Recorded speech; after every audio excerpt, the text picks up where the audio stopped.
As a creative aspect, TV is one of the best things that we do as a species. Along with music and film and books, they bring out the best creative of all of us. They entertain and they bring so much joy to many. They invoke emotion and enable us to feel things that we bury sometimes deep down. That's what this podcast is for. Welcome to A Million Little TV Shows. This is what I call the breakdown while I break down. Each week I will go through a different TV show, a different season of that TV show, and different episodes of that show. And I will break down not only emotions, but I will break down stories from my life, and let you know why these TV shows mean so much to me, and why I believe that they are some of the most important shows out there. This podcast is here to highlight a lot of smaller TV shows, or TV shows that don't really get a platform, because we know of a bunch of TV shows that get a multitude of different podcasts. Ted Lasso, Game of Thrones, The Office, they've all got several podcasts out there analysing all types of different things. But there's not many out there for the little guy, and that's what I'm trying to highlight. So each week I will go through a different show, different seasons, different episodes, and I will go across all different kinds of genres and different countries to bring you what I believe is some of the best TV out there. So I'm glad you're here with me. I'm glad you're here for this journey. And if you've watched the shows before and you wanted to come here and get an analysis on them and have someone go through them and pick out bits that you might have enjoyed, then I'm glad you are here. If, however, you have never watched the show and you just want to come and have someone talk in your ear about different TV shows, I'm glad you are here. But I hope that it inspires some people to go and seek out these TV shows. They deserve to be watched. They were made with love and care, and they are the same as this podcast, made with love and care. I am your host, Mike, and I will take you through every adventure, every horror, every piece of drama, and I hope that you enjoy the show.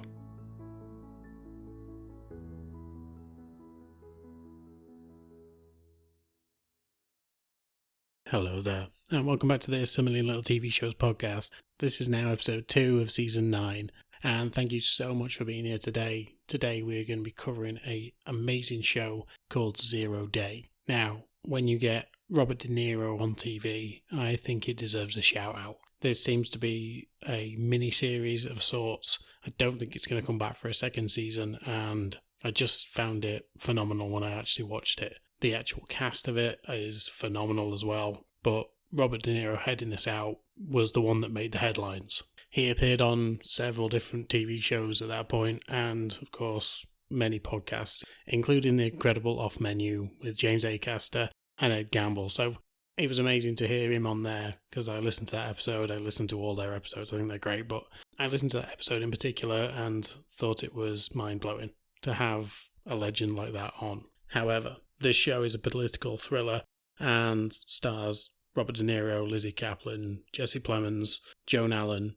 Angela Bassett. I mean, the cast alone is stellar. So I really did think that when I saw it, it needed highlighting. I think in the political climate as well, it is something that needs to be put out there. We are getting a lot of great TV right now, and I think shows like this kind of fall under the radar. I know that obviously De Niro being attached will be a big sell for this, but that shouldn't underscore its value and the message it's trying to get across. So I really enjoyed the show, and I want to get into it with you right now.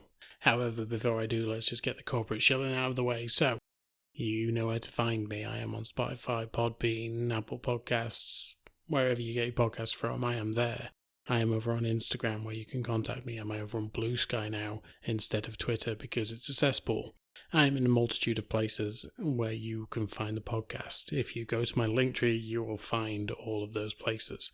I am now on YouTube as well. It is an audio over there, just like it is here, but I am on there. So if you head over there, you are also helping the numbers as well. So depending on where you get your podcast from, you will find me. But right now, I just think we should get into the show. So this is 0 Day, Season 1, Episodes 1 to 3.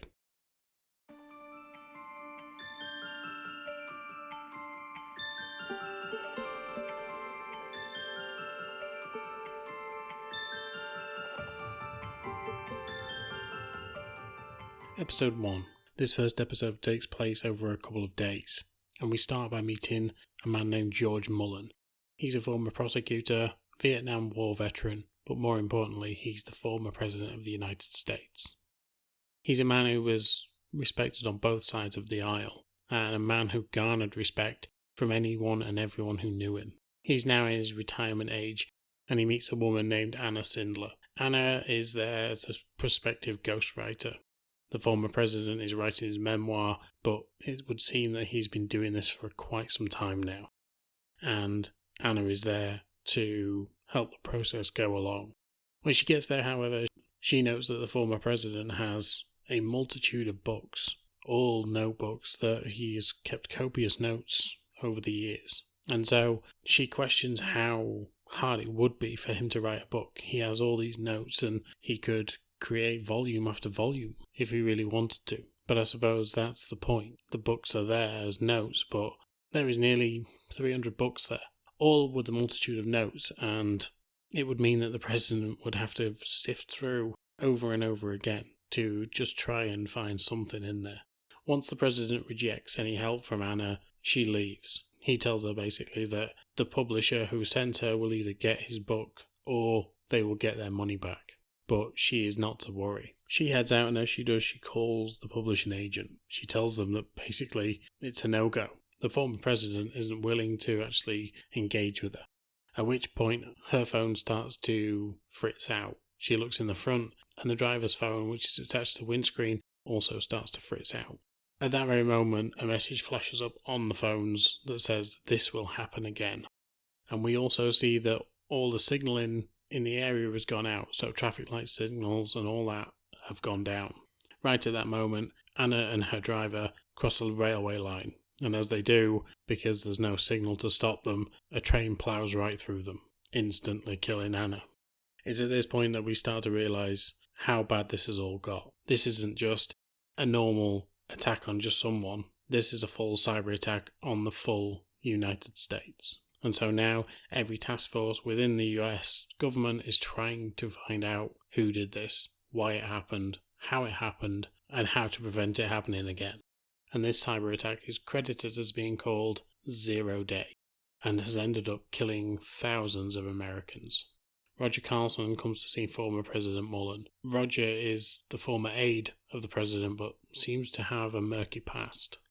Over the next few weeks, it would seem that the president is going to need someone there as an aide, and Roger is going to be that person.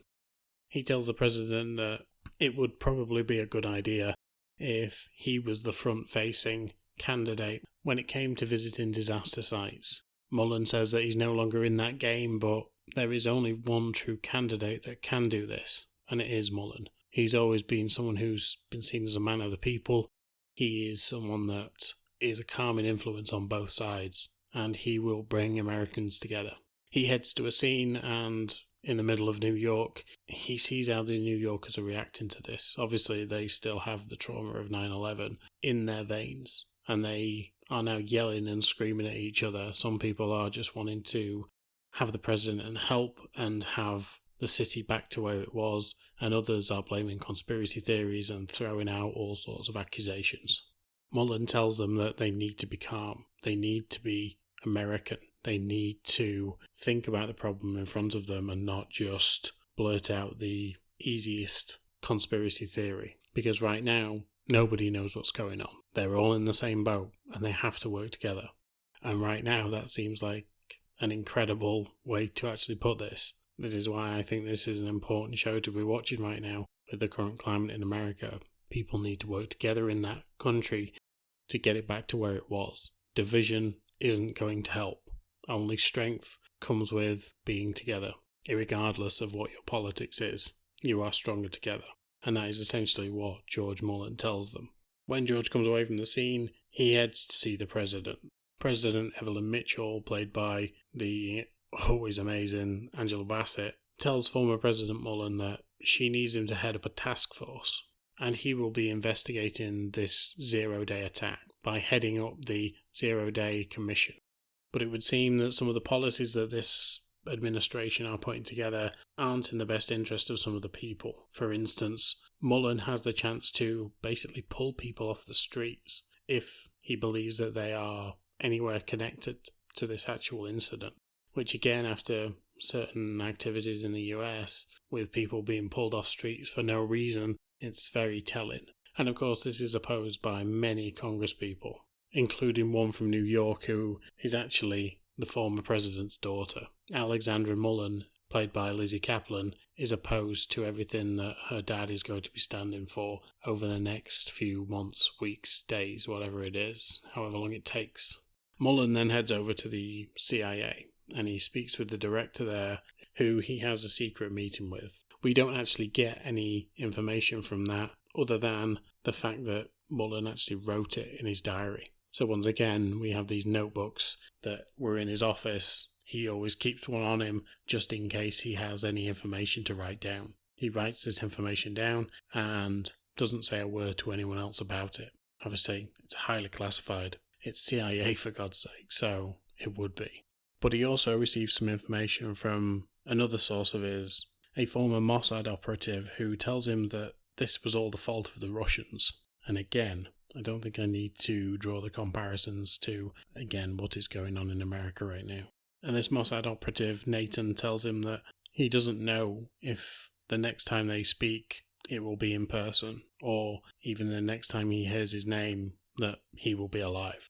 And so they part ways. The next morning, after receiving the information from Nathan, George gives a speech to the press, and he tells them about this task force that is being put together and how it will operate. Essentially, it will operate without impunity. So it will be able to go into wherever it wants and do whatever it wants, it would seem. Again, does it sound familiar?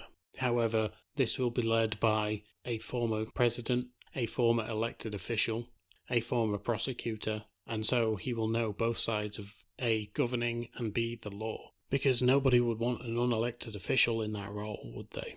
However, throughout the whole episode, obviously we know the age of Robert De Niro, and we can assume that the character that he's playing is a roughly the same age, and we see things happening to him. We see times when music is affecting him, and when he sees the image of Anna Sindler in the crowd of press, it would seem that George is having struggles with his memory, but also his mind is starting to play tricks on him for some unknown reason as yet. And so that very day, they are about to head out to their new offices to actually start work. But just before they go, George receives the phone call from Nathan that he was expecting to get, but hoping wasn't this soon. He essentially tells George to remember what he told him, and that it's true. George runs to his safe to get his diary out to make sure that he remembers exactly what was said that day.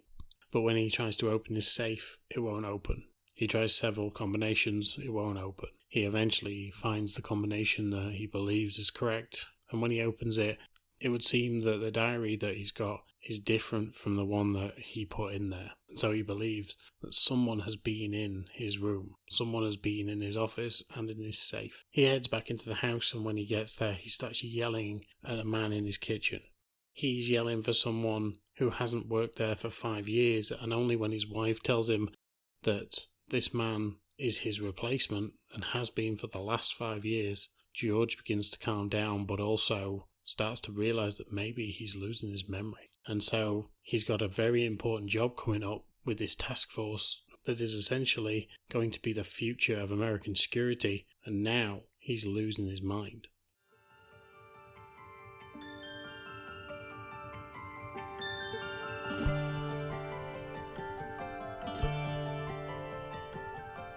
Episode 2.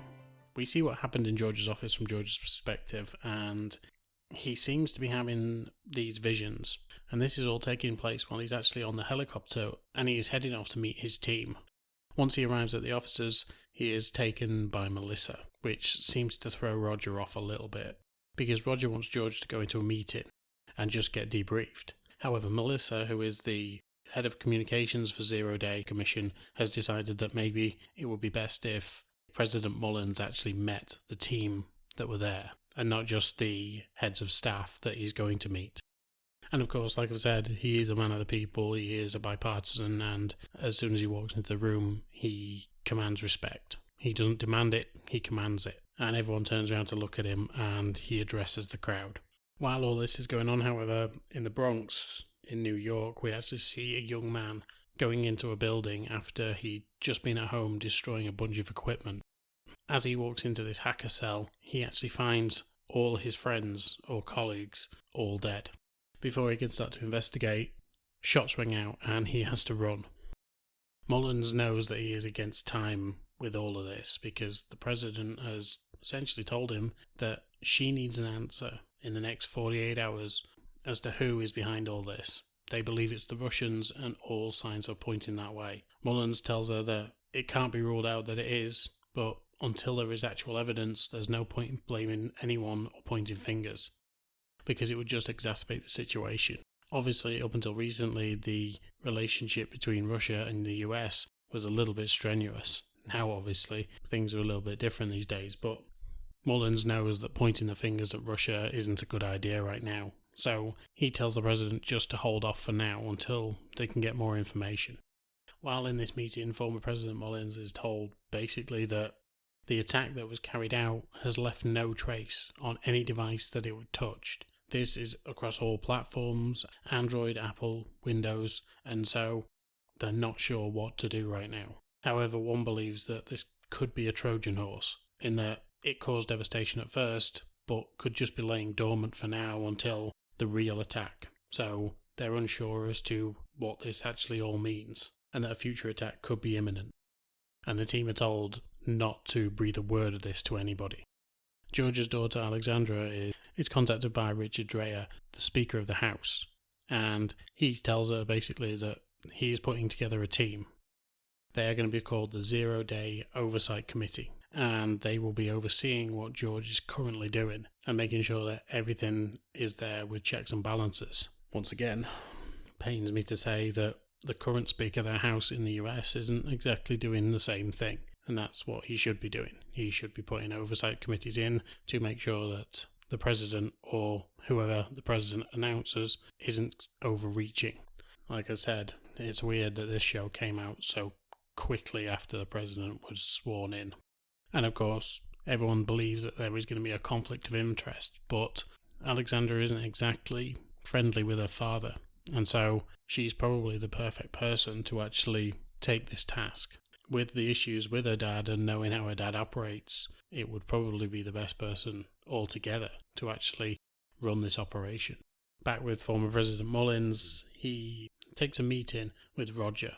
He tells Roger he needs him to start looking into the death of Anna Sindler. The reason being is because he saw her at the press conference that he held the other day. Of course, we see it as some sort of hallucination, but maybe there's something to it. He believes that she may not have died in the crash that happened, and without proof, who's to say that she did? And that maybe she knows more than anyone on this.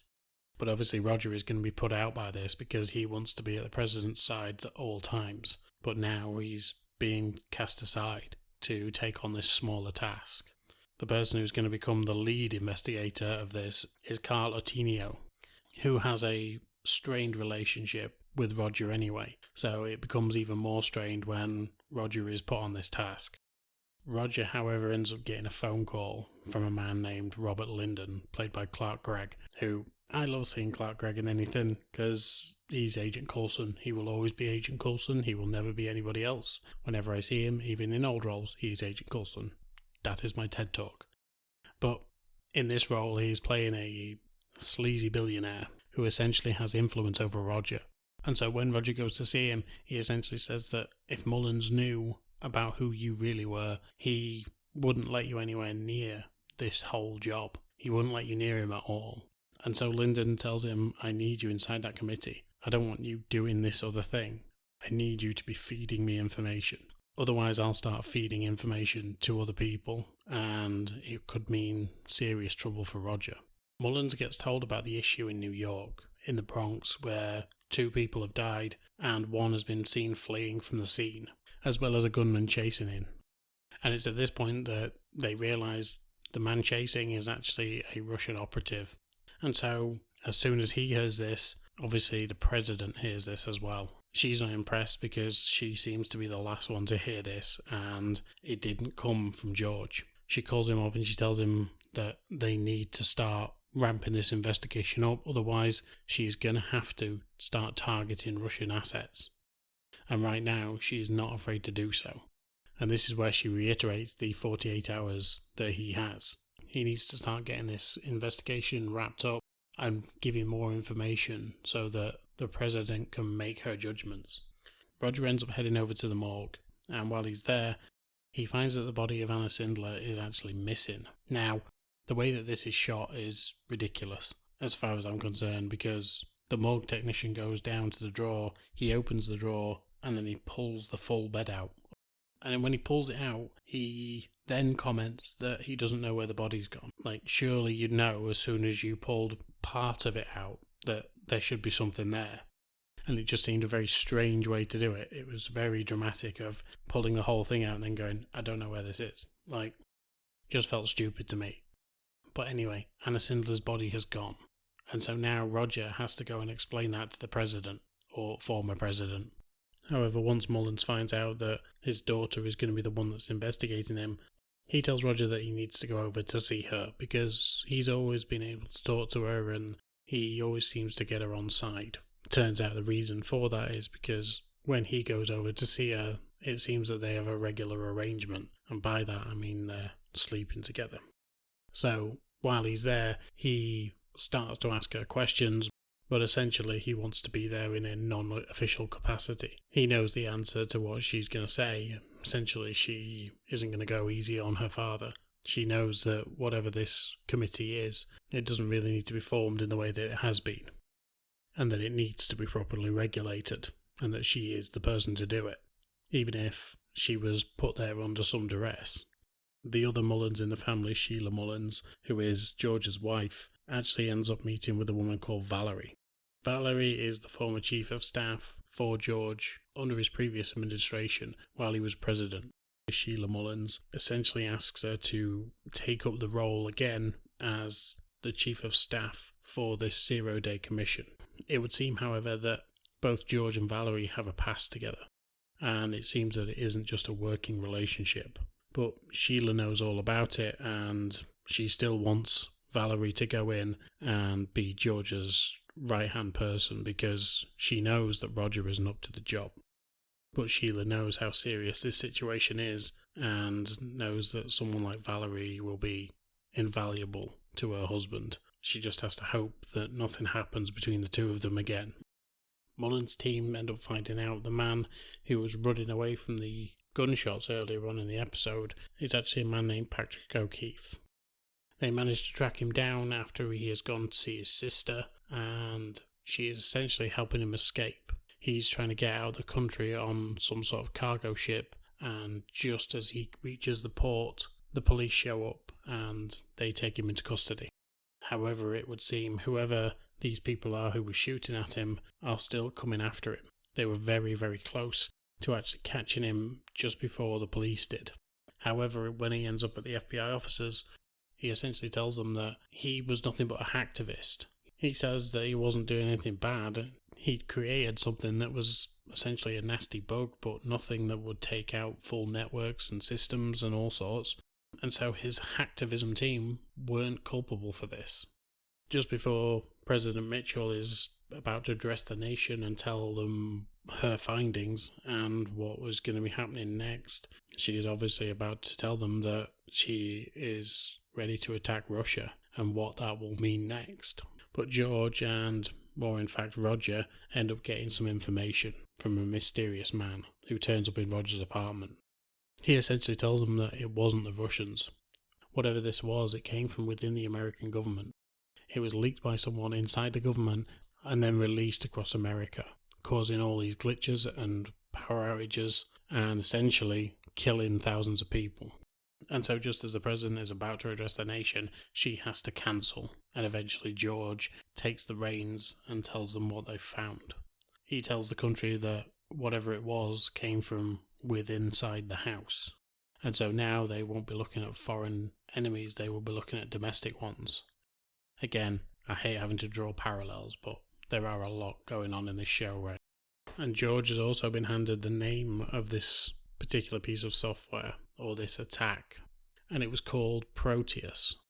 George tells the president that he is willing to step down if this doesn't all pay off, but he needs to investigate whatever this Proteus is. As soon as she comes off the phone with George, the director of the CIA is there and tells her that Proteus is a thing.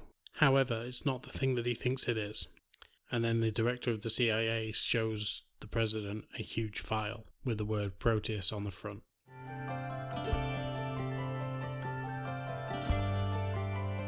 Episode 3. So, we were introduced in the last episode to a man named Evan Green. Evan Green is very similar to sort of an Alex Jones type character, where he is very brash and speaks his mind about the way that the government is running and certain conspiracy theories that are out there. And, of course, he seems to be very successful at that. He is also gaining traction because he reports on everything that is going on with the 0-Day Committee. However, we see the type of person that he actually is, and where he seems to be like an everyman just filming from his basement, and he's surrounded by what looks like a very cheap set, and doesn't seem like a very wealthy man. He just seems like just a normal conspiracy theorist that is spouting rubbish on the internet. But actually, he's a very rich man, it would seem anyway. He ends up walking to his mansion, he talks to his nannies about his kids, and he heads down to this studio that he's got set up in his own home. And while he's down there, this is where he produces his daily TV show, where he essentially just tells the quote-unquote truth about America and about everything that is going on. And what is going on in America is the fact that people are being pulled from their homes. They are being arrested. They are being picked up off the street, and they are being taken into facilities and questioned.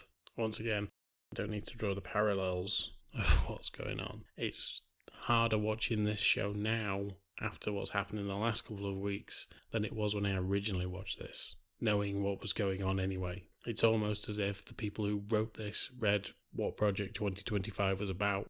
And I haven't read it myself, but I've been told that this is going beat for beat. So it's almost as if this show has read that as well and gone, well, what if we did it? Had a black president in the form of Angela Bassett and thought that probably that was what was going to be happening.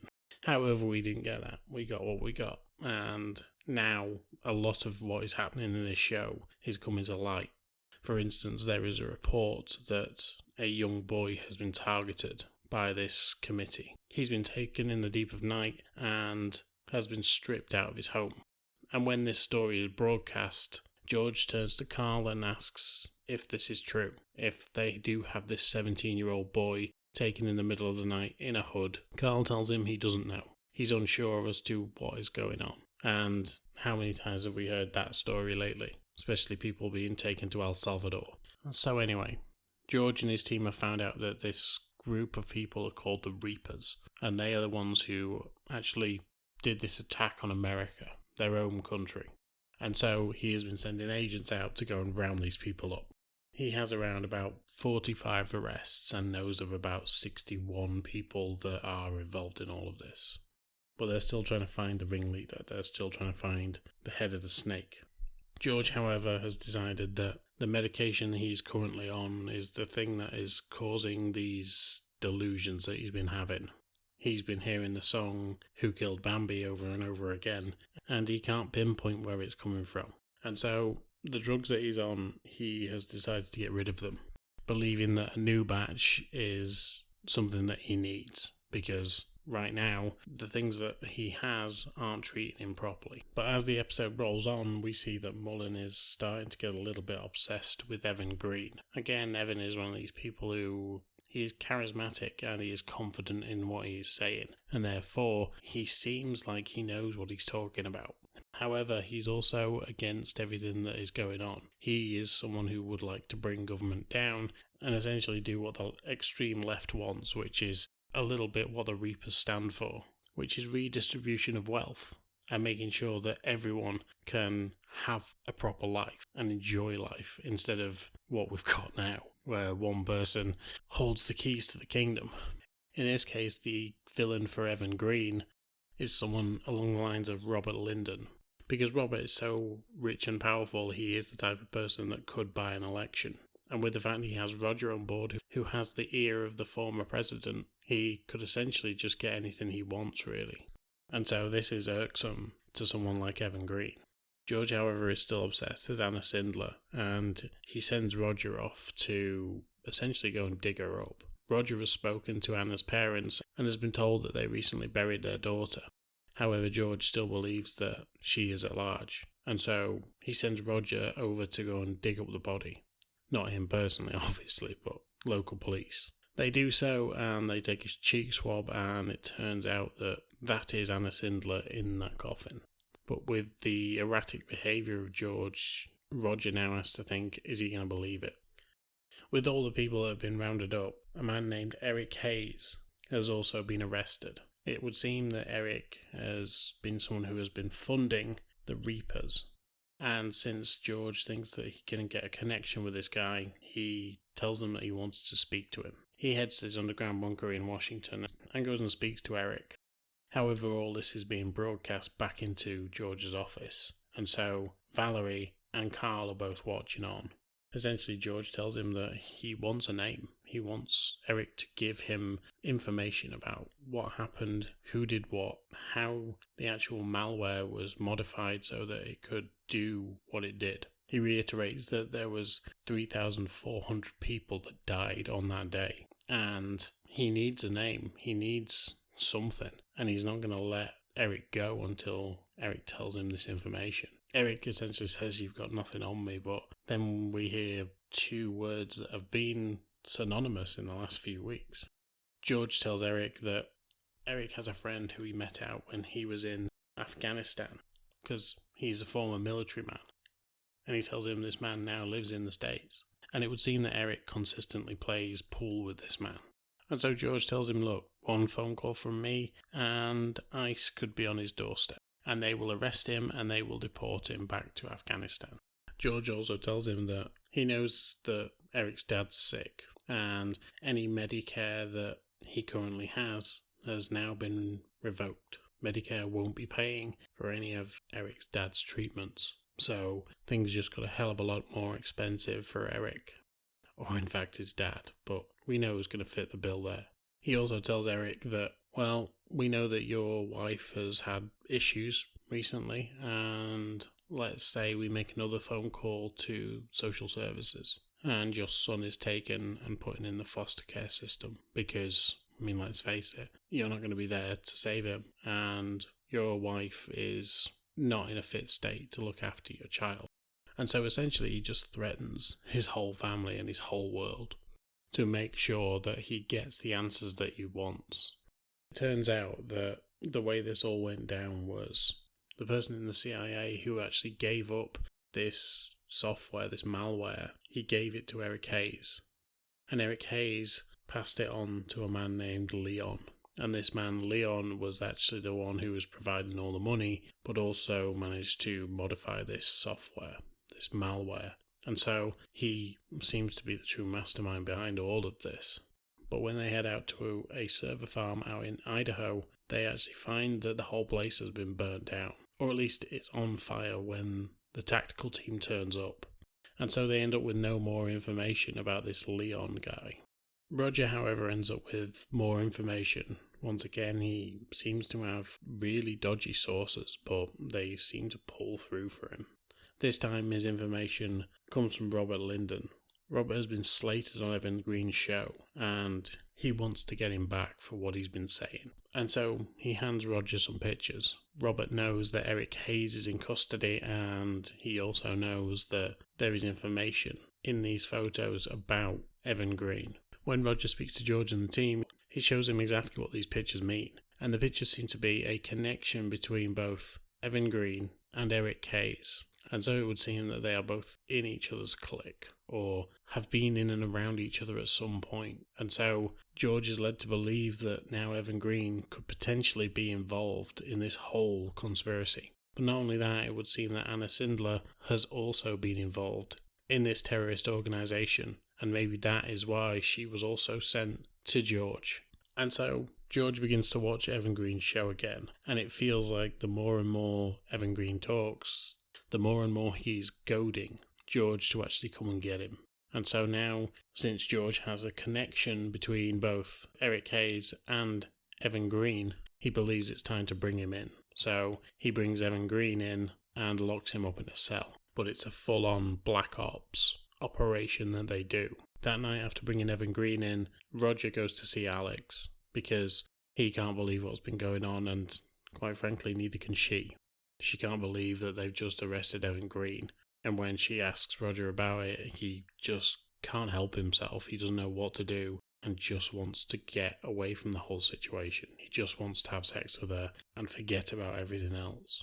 Valerie heads over to the CIA director's office. He begins to ask about Proteus. Valerie tells him that that's exactly why she was there. She wanted to ask the same question. So, what is this Proteus? Why is it such a problem for both the CIA and the former White House Chief of Staff? And why does the president not know what this is? Because it seems to be something that he should know about. But George just seems to have this vendetta against Evan Green. And so this time he heads back down to where these people are being held. He goes into Evan Green's cell and he asks him something that Evan said on his show.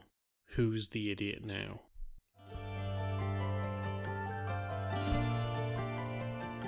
Now, obviously, as I've gone through these episodes, I cannot help but draw parallels to the current climate that's going on. It's just too well matched with everything that is currently going on in the world. And especially, I watched this show when it first came out, which was, as I'm recording this, February? So I'm now recording this in April, so like 6 weeks ago. And even more stuff has come out since that now matches this as well. So it's almost as if this was a run-through of what is potentially going to happen. And, it's terrifying. You've got planes falling out of the sky. You've got billionaires that are trying to manipulate government. You've got ICE picking people up and just deporting people. You've got people being picked up off the street for no apparent reason. You're getting people in the media bullied because they aren't doing what the God King says. It's ridiculous. And to think that this has obviously been filmed probably mid last year.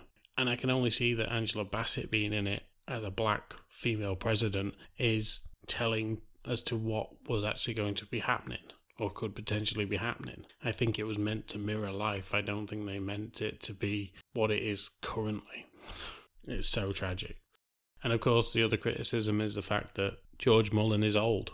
And we see that there are faculty issues there. And it's pretty much what they picked on Biden for, right up until the point that he pulled out. And so the former president has issues with his faculties and has been brought back in to head up this task force under the black president, under the black female president. And, I wonder if this was the case, if it had been a black woman in the White House right now and all of the stuff that had been going on had actually gone on, how much people would be absolutely shouting from the fucking rooftops. It's crazy. It's absolutely crazy.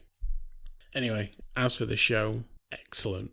Jesse Plemons is brilliant. He is super slimy, and I remember him in the film Game Night, which I thought he was excellent in. Obviously, he was in Black Mirror as well. I just obviously watched that 7th series as well, and he's really incredible in that as well. So the man can pull off this sort of creepy, weird, slimy guy, and he does it really well. Lizzy Caplan is great in anything that she does. I think one of my favourite roles I ever saw her in was when she was in Master of Sex. I never actually got to the end of that show. I thought it fell off a cliff towards the end, but I think she was great in the first 2 seasons. She played the character of Virginia Johnson incredibly, and seeing her in this, it's always going to draw me in. I think she's great. Robert De Niro is just Robert De Niro. The presence of the man on screen is a testament to his craft. He's just so good in the role, and it really is interesting to watch him play this president. I've obviously heard, as time's gone on, through all interviews and stuff, that he's obviously not happy with the current president. And so to watch him play a very similar role is very interesting. The contrast of how George is played compared to someone like Donald. And then you've got Dan Stevens. Dan Stevens is someone that I watched in Legion, the X-Men show. And playing Evan Green, this political commentator, is just incredible. It's delicious how good he is. He's always got this smug air about him whenever I've seen him. Even in Legion, he was a smug fucker. And in this, he is over the top smug, but I like it. I don't like the character. I think it's awful. I dislike anyone who spreads lies like that and spreads them in such a convincing way that it makes people actually listen to what they're saying. But he plays the role perfectly. I think it was such good casting. But anyway, that's enough of me ranting about politics for today and ranting about this show. I've got one more episode of this particular show to listen to, so hopefully you'll join me again in 2 weeks to actually go through the second half of the show. It is a very interesting show, and as I keep alluding to, the climate that we are currently in, it is becoming more and more apparent how close to real life this show is. But until next time, I am done. You'll be glad to know. So thank you for listening to this. I hope you're all doing well out there, and until next time, I will speak to you soon. Bye.